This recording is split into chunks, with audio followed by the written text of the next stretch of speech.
Hey guys, do you know that store-bought granola mixes are loaded with sugar and there's nothing healthy about it? My name is Divya and this is my channel where I share tidbits of my life with you. Most of my recipes up to now, I'm aware, are loaded with sugar and nothing on the healthy side. So I've been asked a lot for healthy recipes. This recipe of granola mix is my favorite healthy snack. It's loaded with nutrition and can be added to your milkshakes, smoothies or even just plain milk to turn it into a complete wholesome meal. Let's head to the kitchen.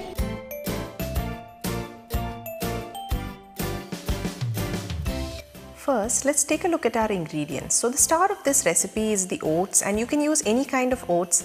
Here I'm using 2 cups of instant or Quaker oats.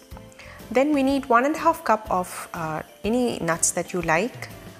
1 cup of dry fruits, here I'm using dates, 2 tablespoons of chia seeds,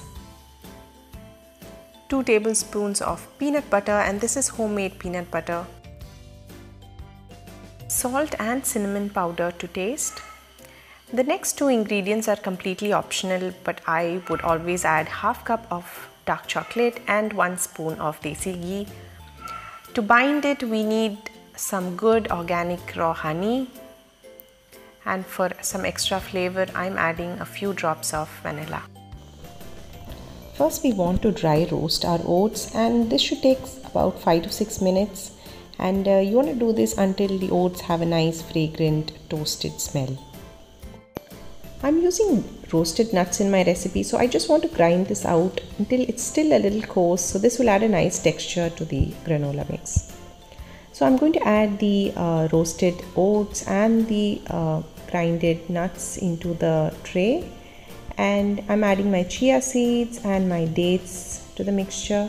So the dates will be a little sticky, so that's the reason I just mix this in, and I'm trying to separate these out so they are evenly distributed in the mix.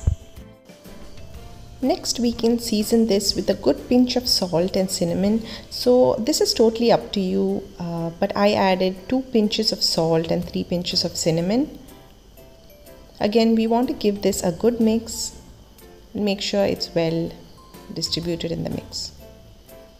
Now I'm adding 2 tablespoons of peanut butter, and peanut butter, as you know, it's pretty sticky, so again I'm just working this into my mix. Next, for sweetening, I'm going to be adding 3 tablespoons of the honey, and you can adjust this according to your preference. If you want it to be a little bit more sweet, you can go ahead and add as much as you'd want. Mix this up nicely, and this will get a little sticky. You want to mix this until you're able to form a soft ball out of the mix. Now I'm going to be adding 1 spoon of desi ghee, and if you have access to some good ghee, I would really recommend adding it because it has a lot of health benefits, and also it's great for kids, so I'm going to be adding just a little bit in here, and for some extra flavor, a few drops of vanilla. Next, in goes my chocolate, and so this is going to be the final mix right before I pop this into the oven. I'm going to pop this into my preheated oven at 180 degrees Celsius for 20 to 30 minutes. Make sure every 10 minutes you just give this a stir just to make sure it doesn't burn. And when you take it out, it may be slightly soft, but don't worry, once it cools down, it's going to turn nice and crisp. When the mix turns a nice toasty brown color and is smelling absolutely delicious, that's when you know it's done. I'm going to store this in an airtight container, and this should easily last 3 to 4 weeks if you manage to save it till then.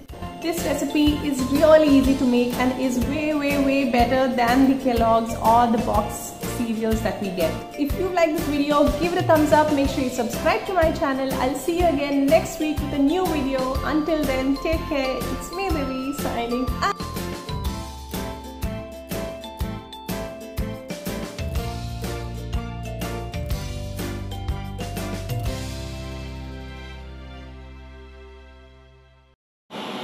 It can even be